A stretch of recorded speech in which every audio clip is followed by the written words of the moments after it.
नमस्कार। सबसे बड़ा सवाल देख रहे हैं आप, मैं हूं आपके साथ पूजा। इन दिनों कांग्रेस में ऑपरेशन अपनों पर हमला जारी है। कांग्रेस पार्टी की हालत ऐसी हो गई है कि अपने ही अपनों से लड़ रहे हैं। कांग्रेस में अपनों के बीच ही आर पार की लड़ाई चल रही है। दरअसल शशि थरूर ने पीएम मोदी की तारीफ क्या कर दी, कांग्रेस में भूचाल आ गया।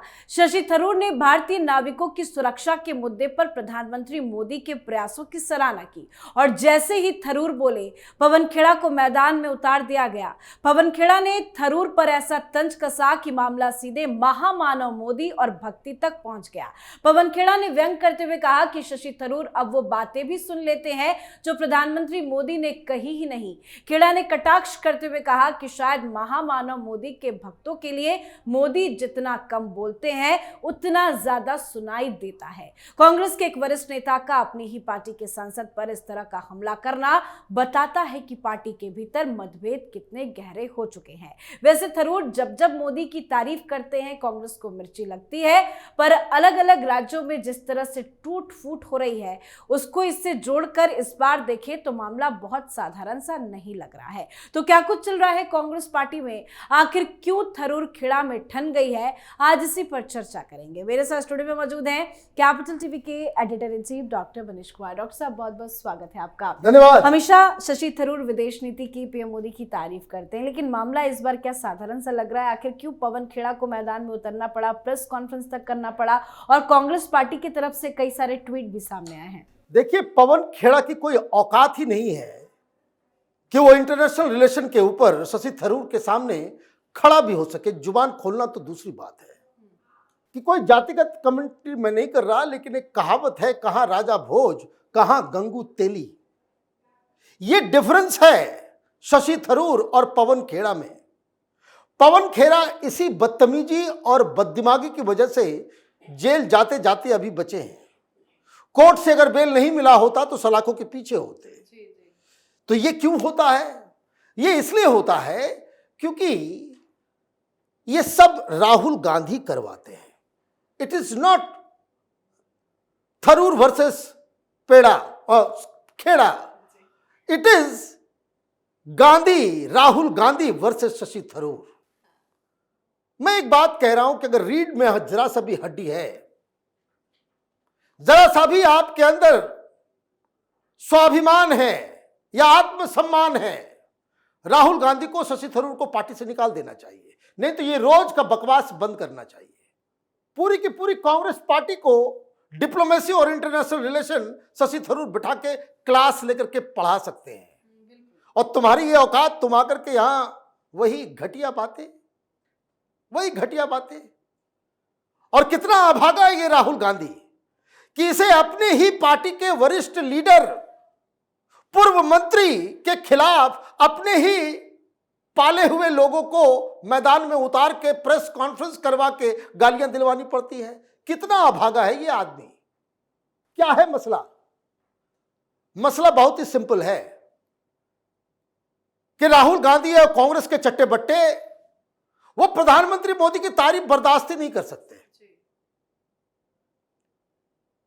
अभी वो स्लोवाकिया गए, 32वां हाईएस्ट सिविलियन अवार्ड ले लिया, बस मिर्ची लग गई इनको।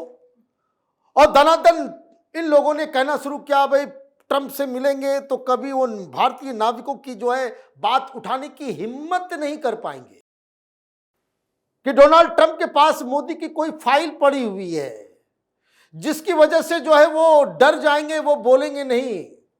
अडानी फंसा हुआ है अमेरिका के अंदर, उस वजह से मोदी जो है कोई सवाल नहीं पूछ सकते।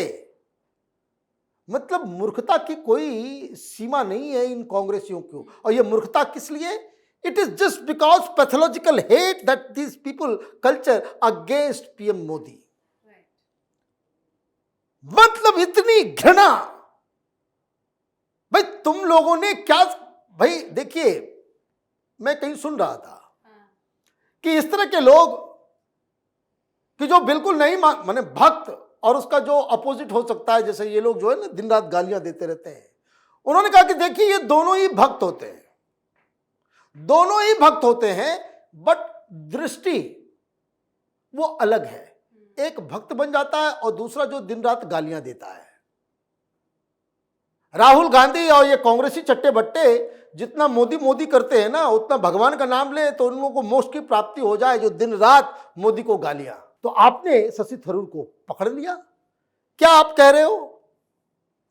My senior colleague doctor Shashi Tharoor's admiration for PM Modi appears to have transcended the limitation of physical world। कि भाई इनको तो भक्ति में इतने लीन हो गए प्रधानमंत्री के, इनको वो सारी बातें सुनाई देती है जो वो कहते भी नहीं है। अच्छा, नाम मैं लूंगा नहीं, लेकिन ऐसे 5-7 कांग्रेस के लीडर्स के बारे में मैं बता सकता हूं जो पत्रकारों को ऑफ द रिकॉर्ड जब मिलते हैं तो वो कहते भाई कि प्रधानमंत्री से कभी मिले हो, मोदी से कभी मिले हो? हम लोग कहते कि नहीं, हम लोग नहीं मिले। नहीं, वो कहते कि भाई मैं गया था मिलने। 5 मिनट में उस व्यक्ति ने मोह लिया। क्या पर्सनालिटी है, दिव्यता झलकती है। कांग्रेस तो छोड़ दिए, समाजवादी पार्टी के एक राज्यसभा के सांसद बातचीत करते करते वो बोल गए कि भाई आदमी में तो कुछ अलग है। वहां जाने के बाद ही सब कुछ गुस्सा वुस्सा सब शांत हो जाता है। वो तो मजबूरी है, करना पड़ता है। लेकिन वो मजबूरी है, करना पड़ता है, लेकिन कहां करना पड़ता है? देश के मुद्दे पे, देश के मुद्दे पे।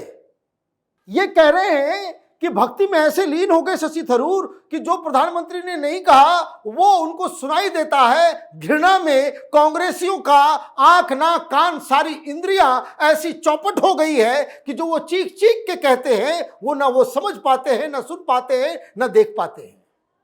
प्रधानमंत्री मोदी ने G7 के समिट में, और ये डिस्टिंक्शन करना जरूरी है, ये तो पढ़े लिखे लोग हैं नहीं। शशि थरूर ने क्या कहा? शशि थरूर ने दोनों ही चीजों को जोड़ के कहा कि जो 1-to-1 बातचीत हुई, बायलैटरल टॉक्स, जो बहुत ही छोटा था, लेकिन जिस हिसाब से G7 के मंच पे प्रधानमंत्री मोदी ने डोनाल्ड ट्रंप को दो टूक कह दिया कि दुनिया में आज सबसे बड़ी क्राइसिस जो है वो ट्रस्ट की है। नेताओं के बीच, देशों के बीच ट्रस्ट खत्म हो गया है और इसके लिए आप जिम्मेदार हो। प्रधानमंत्री मोदी ने कहा कि इंटरनेशनल लॉ का सम्मान करना जरूरी है। ये जिस तरीके से पिछले कुछ सालों में इंटरनेशनल लॉ को तहस नहस किया जा रहा है वो चिंताजनक स्थिति है। क्या कहा? किसके लिए कहा? ये ट्रंप के लिए कहा। लड़ाई कैसे भी हो, लेकिन ये जो सी रूट्स हैं वो कभी बंद नहीं होना चाहिए। किसको सुना रहे थे? वो ट्रंप को सुना रहे थे। उन्होंने ये भी कहा कि ये युद्ध का समय नहीं है, बातचीत से चीजें हल होनी चाहिए। ये ट्रंप को वो बता रहे थे। मतलब ट्रंप की तो उन्होंने ऐसी की तैसी कर दी। लेकिन दिक्कत क्या है कि जो लोग घृणा में ऐसे डूबे हुए हैं, ये पवन पेड़ा जैसे लोग, इनको ये सारी बातें सुनाई नहीं दी और प्रधानमंत्री मोदी की तारीफ हो गई तो फिर आप जो है उनको भक्त डिक्लेयर कर दिया। अच्छा ठीक है भाई, भक्त डिक्लेयर कर दिए, चलो भाई मान लिया शशि थरूर जो है वो भक्त है मोदी के, निकाल दो बाहर पार्टी से। भाई कोई मर्यादा है, कोई आत्मसम्मान बचा हुआ है। आपकी पॉलिसी है कि सवेरे उठो दिन रात गालियां दो। पवन खेड़ा ये राज्यसभा पहुंचा है मोदी को गाली देने की वजह से। राहुल गांधी को अच्छा लगता है भाई चुनाव हरा नहीं सकते, गालियां दे दो। ये जो है स्पिट एंड रन वाली स्थिति है। तो खैर आपने कर दिया, तो पढ़े लिखे लोग कैसे जवाब देते हैं? शशि थरूर ने क्या किया? एक न्यूज रिपोर्ट उठाया और जिसमें प्रधानमंत्री मोदी और इनकी बातचीत जो है वो सारी चीजें जो है उठा करके उसने दे दिया। पढ़े लिखे लोग गाली गलौज इनके स्तर पे तो नहीं आएंगे। और उन्होंने ट्वीट कर दिया, उन्होंने कहा I read widely and written what I read. बोले मैं पढ़ता लिखता रहता हूं और जो मैं पढ़ता लिखता हूं उसको मैं भूलता नहीं हूं, वो याद रहता है मुझे। I have never in my life been accuse of misrepresenting और डिस्टॉर्टिंग एनी फैक्ट और statement and I stand by my summary of what I read in the print media about these remarks which were reportedly made when our PM was seated next to। तो ये उन्होंने सबूत के साथ दे दिया। अब आपको शर्म नहीं है तो आपको जो करना है आप करें, लेकिन राहुल गांधी में इतनी, जो कह सकते हैं कि प्रोप्राइटी होनी चाहिए कि आप अगर किसी नेता, अपने ही किसी सीनियर नेता को इस तरह से टॉर्चर करना चाह रहे हो तो इससे बेहतर है कि आप उनको पार्टी से बाहर कर दीजिए। वो भी मुक्त हो जाएंगे, सारे लोग मुक्त हो जाएंगे, फिर आपको जिसको गाली देना है आप देते रहे। लेकिन ये बताता है कि कांग्रेस पार्टी किस तरीके से अंदर ही अंदर वो दरार से ग्रसित हो रही है। जी, बहुत बहुत धन्यवाद सर समझाने के लिए। धन्यवाद। तो शशि थरूर और पार्टी नेतृत्व के बीच असहज रिश्ते एक बार फिर चर्चा में हैं। थरूर ने प्रधानमंत्री मोदी की विदेश नीति, नेतृत्व, संवाद क्षमता और दृष्टि की खुलकर सराहना की है, पर कांग्रेस को यह हजम नहीं हो रहा है। थरूर राहुल गांधी से अलग होकर स्टैंड लेते दिख रहे हैं, जो बात पवन खेड़ा को भी पसंद नहीं आ रही है। पर थरूर भी अपने बयान पर अडिग है। वो बार बार पीएम की सराहना करते हैं और इस बार तो उनका मूड कुछ अलग ही नजर आ रहा है। कांग्रेस नेतृत्व और थरूर के बीच कई दौर की बातचीत भी हो चुकी है, लेकिन मतभेद खत्म नहीं हुआ है और लगता है अब ये जल्द विस्फोट में बदलने वाला भी है। तो थरूर अपना क्या अलग रास्ता चुन सकते हैं? आपको क्या लगता है? आप भी अपनी राय कमेंट करके लिखिएगा। देखते रहिए कैपिटल टीवी। नमस्कार।